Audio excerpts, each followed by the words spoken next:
안녕하세요. 사연살롱이에요. 오늘의 사연입니다. 제 스스로는 잘했다, 잘된 거다 생각하는데 친한 친구부터 부모님까지 미쳤다고 다들 화만 내니 어디 가서 맘 편히 말할 수 없어 이곳에 글을 씁니다. 20대 중반, 졸업 후 취직한 회사에서 남친을 만났습니다. 거래처 대표로 있던 남친은 30대 초반에 잘 나가는 사장님이었죠. 인물도 멀쩡하고 키도 크고 돈도 많고 지금은 예비 신랑입니다. 처음에는 그런 사람이 처음 제게 관심을 보이니 참 이해가 안 됐습니다. 주변 사람들도 저 사람이? 너를? 왜? 이런 반응이었고, 여직원들 사이에선 꼬리친다고 재수없다였고, 남직원들 사이에서는 우리가 모르는 다른 매력이 있냐면서 기분 나쁜 찔러보기식 대시가 들어왔습니다. 결국 1년을 못 버티고 퇴사했고 친구와 같이 쇼핑몰을 시작했어요. 그때까지도 남친은 계속 제게 호감을 표현하고 있었고 저는 부담스러워 거절하고 있었던 상황이었어요. 그러다 쇼핑몰 촬영이 있던 날 그 사람이 샌드위치와 커피 등을 사서 촬영 장소로 왔고 저희 모델을 하던 여자애가 남친에게 반했더군요. 그 당시엔 그 사람이 BMW를 타고 왔는데 차에서도 몇 컷 찍자며 오빠 오빠 하며 처음 본 사람에게 팔짱도 끼고 애교도 부리더라고요. 그 사람도 허허 하면서 받아주는 모습을 보니 제 기분이 이상해지는 거예요. 화도 나고. 이런 게 질투구나 해서 남친과 사귀기 시작했습니다. 솔직히 쇼핑몰 모델할 정도면 얼굴이나 몸매나 어느 정도 된다는 건데 그런 아이들 제쳐두고 제가 좋다는 남친이 사귀는 내내 이해되진 않았어요. 남친이 촬영장이나 사무실 올 때마다 다른 여직원이나 모델 알바들이 남친에게 관심을 보이며 들이댄 경우도 많았죠. 저런 사람이 왜 널? 이런 시선이 항상 따라다니는 것 같은 기분. 남친은 절대 아니라고 하지만 그 사람과 만나면 만날수록 제 자존감은 떨어져 갔어요. 원래도 형편이 그리 좋지 않던 집안 사정이 얼마 후 아버지가 친척분께 서준 빚 보증 때문에 대출금 갚고 있던 전셋집에서도 쫓겨나게 됐고 제가 사무실에서 먹고 자고 하게 되자 호텔도 잡아주고 직접 나서서 우리 집 이사도 도와주고 힘든 시기에 힘이 되긴 했죠. 부모님도 남친을 알게 된 후로는 연애가 더 힘들어졌어요. 우리 부모님의 결혼 종용이 이어졌고 은근히 뭔가를 바라는 듯한 뉘앙스의 말을 자주 하셨거든요. 어느 시점부턴가 나도 나를 좋아해주는 이 사람이 좋은 게 아니라 이 사람이 내게 보여주는 재력, 그게 너무 좋더라고요. 내 돈 주고는 절대 못 가볼 호텔이라든지 고급 일식집이라든지 농담처럼 우동 먹으러 일본 간다 하는 걸 실제로 하고 나니 이 사람이 내게 쓰는 돈의 맛이 너무너무 좋아지더라고요. 기분이라며 차를 사는데 그냥 벤츠로 아무 생각 없이 사버리는 이 사람의 재력이 든든하기도 했고요. 오묘하게도 이 사람과 같이 있을 때 사람들의 시선에 자존감이 뚝뚝 떨어지다가도 항상 나만 벌어보는 이 사람 눈을 보면 또 알 수 없는 자신감이 생기기도 했어요. 이 사람은 내게 꾸준히 결혼에 대해 어필해 왔습니다. 그래서 가족에 대한 것들도 얘기하곤 했죠. 결혼한 누나가 한 명, 1살 어린 남동생이 한 명 있었고 식구들 1년에 한 번씩 해외여행 다니고 리조트에 무슨 회원권도 있고 고척인가 삼척에 별장도 있었어요. 제주도에 세컨하우스도 있대고 식구들 다 외제차 굴리고 다니고 이 사람과의 결혼을 꿈꾸면 그냥 모든 게 다 드라마 같았어요. 돈 많은 남자와 돈 없는 여자. 그래도 너무 사랑하는 우리. 그냥 그랬으면 좋았을 텐데 전 결혼보단 지금 이 사람의 돈으로 내가 충족하고 있는 이 여유로움이 조금 더 유지되길 바랬어요. 복잡한 생각들도 많고 현실적으로 결혼은 누가 봐도 힘들 것 같았어요. 솔직히 빚 갚고 있는 상황이었고 저는 계속 결혼을 미루고 남자는 재촉하고 그러다 어느 날 말도 없이 예비 시어머니 될 분과의 깜짝 식사 자리를 가지게 됐었어요. 언젠가 남자친구의 전 여자친구를 본 적이 있어요. 우연히요. 길 가다 남친이 어떤 사람을 보고 깜짝 놀라길래 누구냐 물어봤었습니다. 정말 예쁘고 어디 하나 빠지는 게 없더라고요. 유학 다녀온 인재에 집안끼리도 아는 사이였더라고요. 그런 여자가 전 여자친구였는데 어머님이 저를 예쁘게 봐주실까? 그런 생각이 들더라고요. 걱정과 달리 정말 너무 고상하고 나를 예쁘게 봐주셔서 나도 신데렐라가 될 수 있나? 하고 잠깐 꿈꿨어요. 왠지 모를 용기랄까? 제 돈 이래저래 끌어모으면 3천. 턱없이 부족하지만 결혼 준비 잘 해보자 마음먹고 있었어요. 그런데 남친이 자신이 5천을 주겠으니 내 돈인 것처럼 하고 결혼 준비하라는데 순간 기분이 묘하더라고요. 뭐라 표현할 수 없는 비참한 기분. 그래서 싫다. 돈이야 받을 수 있지만 내 돈인 척 할 수는 없다 하니 자길 봐서 그런 척 해달라고. 솔직히 부모님이 널 탐탁해 하지 않는 건 사실이니 자길 좀 도와달라면서요. 어머님이 탐탁해 하지 않는다?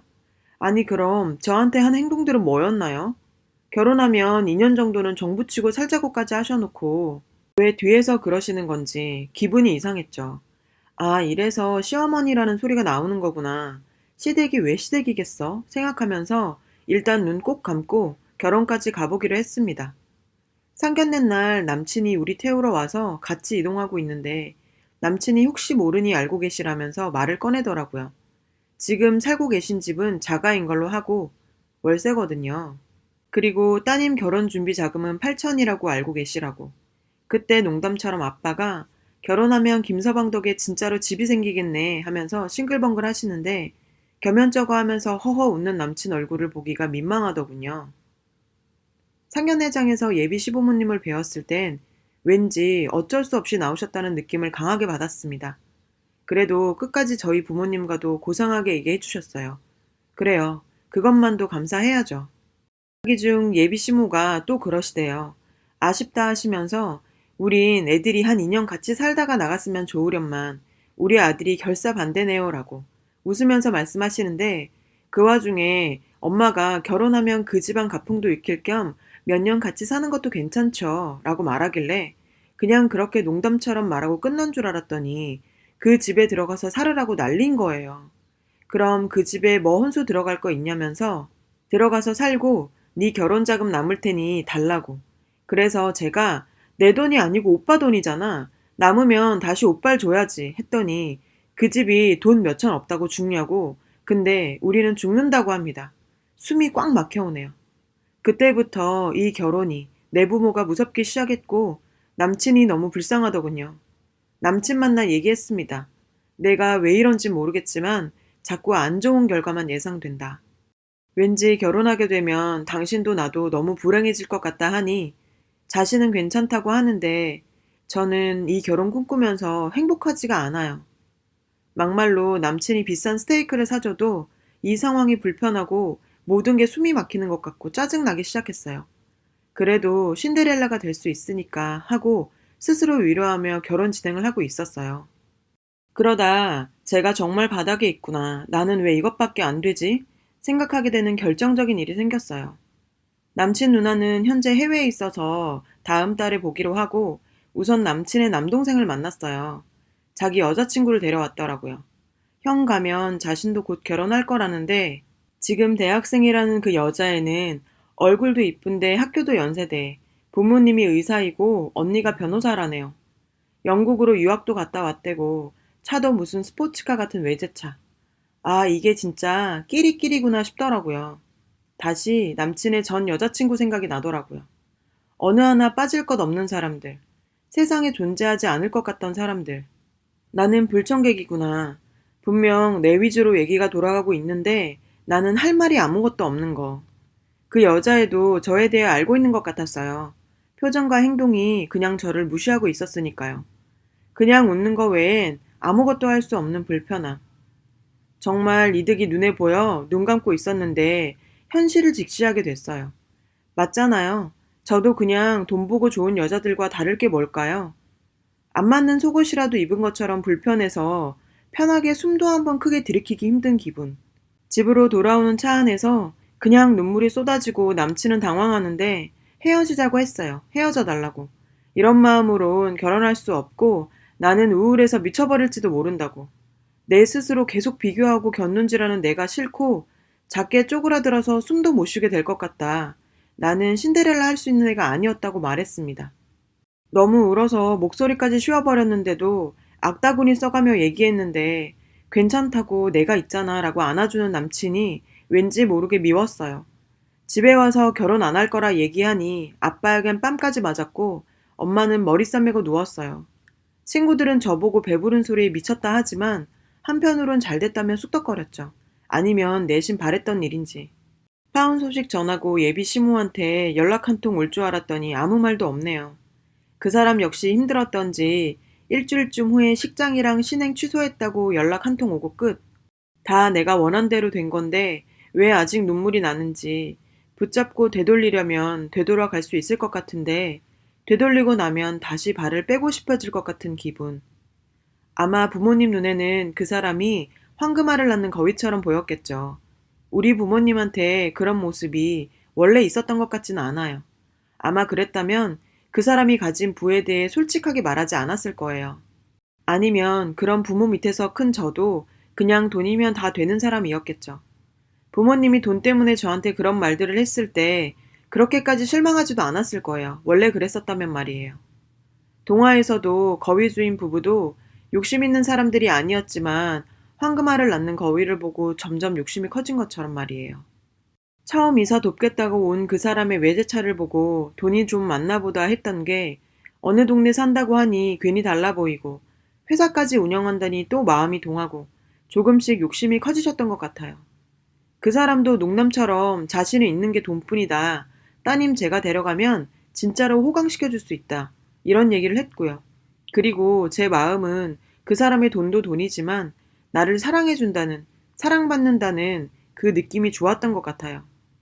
그 사람이 좋아도 그 앞에서 너무 작아지는 내 자신이 스스로 싫어서 마음껏 좋아하지도 못했어요. 내가 너무 초라하고 비참해지더라고요. 언젠가 그 사람이 그런 말을 하더군요. 네가 좋은 이유 중 하나는 다른 여자들과 달라서라고요. 자신이 만났던 다른 여자들 중에는 자신의 집과 비슷한 수준도 있었고 아닌 사람도 있었다면서 근데 내 돈 바라는 건 똑같았고 시간이 지나니 가난했던 여자친구도 내 돈이 이미 자기 돈인 것 마냥 콧대만 높아졌다고.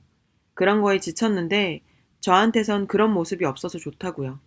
사실 저는 그런 거 느낄 틈도 없이 나 자신을 비교하고 비하하며 누군가에게 비교당한다는 생각으로 매일 조금씩 자신감을 잃고 있었어요. 이 사람 곁에서 작아지는 나를 스스로 감추고 싶어서 수준에 맞지 않는 사치도 해봤고 또 그 사람한테 분수에 맞지도 않는 선물을 요구하면서 당당한 척도 해봤고요. 뭘 해도 마음이 무거웠지만 저도 이 사람 곁에만 있으면 다 누릴 수 있겠구나 하는 마음도 있었기 때문에 그래, 난 충분히 매력있고 괜찮은 여자인 척 하면서 불안한 마음을 다잡고 있었어요. 가끔은 그 사람이 돈이 많지 않았으면, 조금 못생겼으면, 키가 작았으면, 나쁜 남자 얘기라도 했으면, 이런 생각하면서 그 사람이 조금 내려오길 바라는 제가 너무 한심했습니다. 누가 그러더라고요. 어떤 사람이 나보다 높이 있을 때 내가 그 사람 가까이 가려고 노력하는 것보다 그 사람한테 내려와 하는 게 더 빠르고 편하다고. 제가 그러고 있었나 봅니다. 그것도 사랑하는 사람한테요. 내겐 너무 완벽했던 그 사람이 저는 항상 두렵고 불안했습니다. 그러던 어느 날 남친 남동생 여자친구를 만나고 현실을 똑바로 보게 되면서 무너졌네요. 만일 그게 아니더라도 다음에 남친의 또 다른 가족이나 친구들을 만나면 또 무너지고 또 쭈그러들고 추스를 새 없이 그런 감정에 치여 사는 거에 바빴을 거라는 생각도 듭니다. 확신할 순 없지만 내가 다시 손 내밀면 그 사람은 잡아줄 것 같은데 내가 이런 자존감으로 그 사람이나 나나 모두 다 지치게 할까 무섭기도 하고요. 나 자신을 위해 잘한 거야. 그 사람을 위해 잘한 일이야. 그렇게 생각하려고 노력하고 있습니다. 전 부잣집에 시집갈 팔자는 안 되나 봐요. 그래서 이젠 바라지도 않으려고요.